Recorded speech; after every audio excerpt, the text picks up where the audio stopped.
is the unistrut frame, and got a little bit of wiring and actuator here. If I hit that,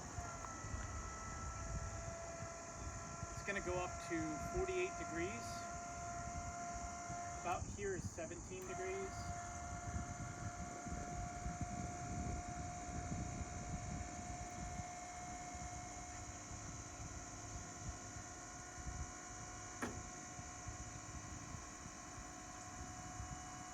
And this is maximum here. And then I'm going to bring it back down.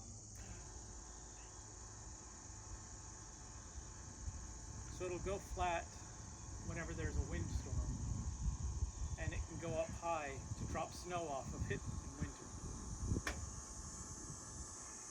And